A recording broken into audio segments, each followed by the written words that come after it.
This story goes back many years, to the beginning of kids' chain restaurants like Chuck E. Cheese and Showbiz Pizza. Before that stuff was even seen as creepy.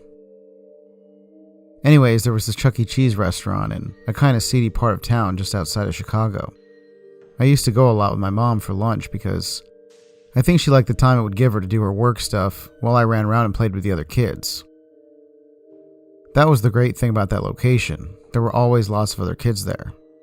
And they were regulars too. Not to mention the playground was massive. I think it was a couple weeks after I started going there that I began hearing about the Tube Man, which was a guy who apparently lived in the tubes above the ball pit that all the kids would talk about. They said that he had all these weird magic tricks, and that if you ever met him, you'd never forget it. At first I thought that was all a little strange, but the more kids brought him up, the more used to it I got. I remember I would constantly hear, "I bet the Tube Man could do that," or "Nobody knows more than the Tube Man." Then finally, after months, one of the kids asked if I wanted to meet this Tube Man. After hearing so much about him, I had to at least see what all the stories were about. So he brought me up to a gathering of about 10 kids in the tubes above the playground, and we ended up crawling into one of the connector areas.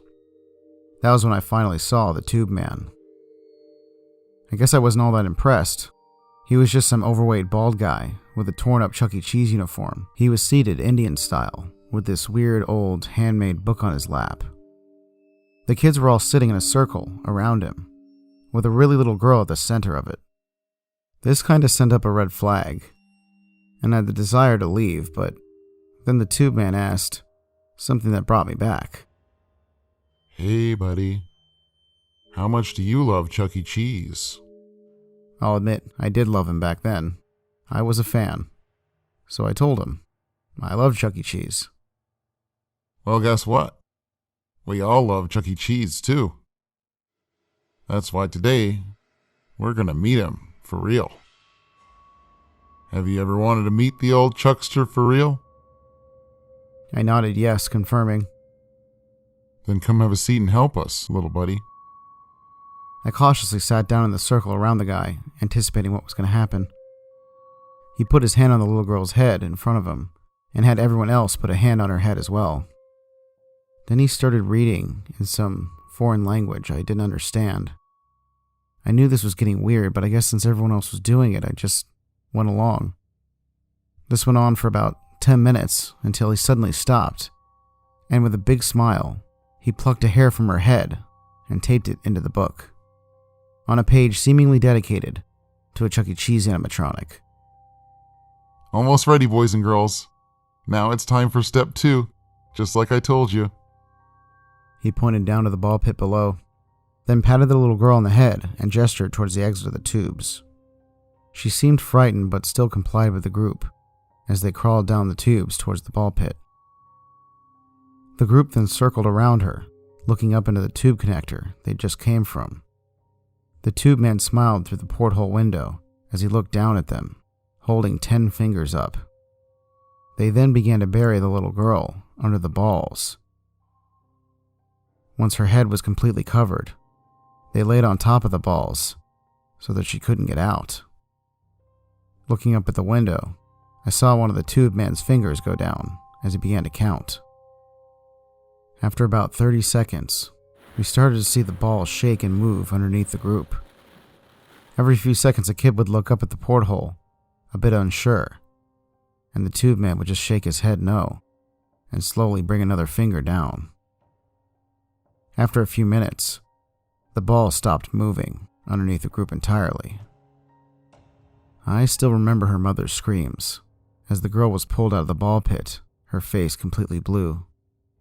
The kids who did it were just as shocked as she was. I guess it never crossed their minds that someone wouldn't be able to breathe when they were buried underneath the balls. They were like 8 years old after all.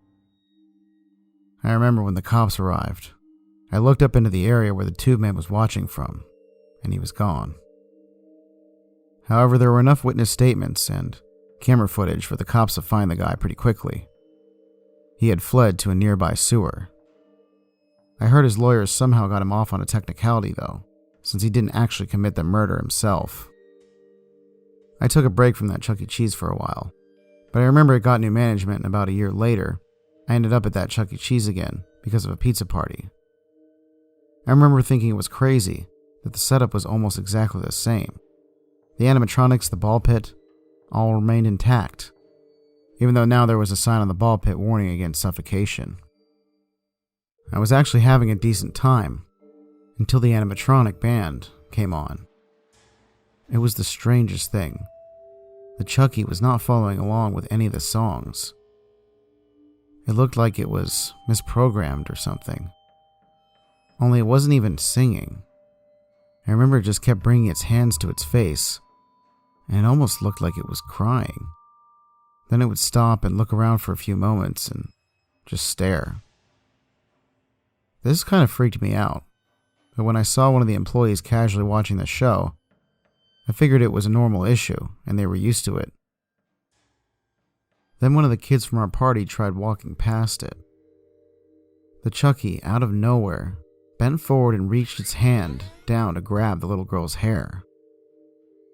It barely missed, but at that point I remember seeing the same employee going over to the wall to power down the show. I figured the guy was maybe new and didn't even know about what happened the year before. So I walked over to him and told him about that Chucky and how it was probably cursed.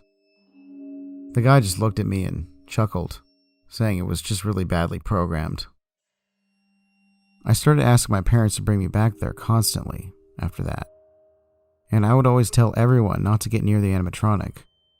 My parents thought it was weird that I always wanted to go, but they really couldn't stop me. I was extremely persistent. Then one day the worst case scenario happened. A curious little girl who I hadn't warned yet walked up to the stage and climbed behind the curtain in front of Chucky before the show had started. Acting on impulse, I ran in after to try to save her. Luckily, I grabbed her in time and told her to run, which she did, only I didn't have time to get away. I remember feeling the tight grip of a hand on the back of my shirt as I tried running. It started pulling me back as another one grasped around my neck, holding me still. I shook and screamed as I looked at the robot holding me there, its mouth repeating the words, "Take my place, take my place." First starting slowly, then faster and faster. "Take my place, take my place, take my place, take my place."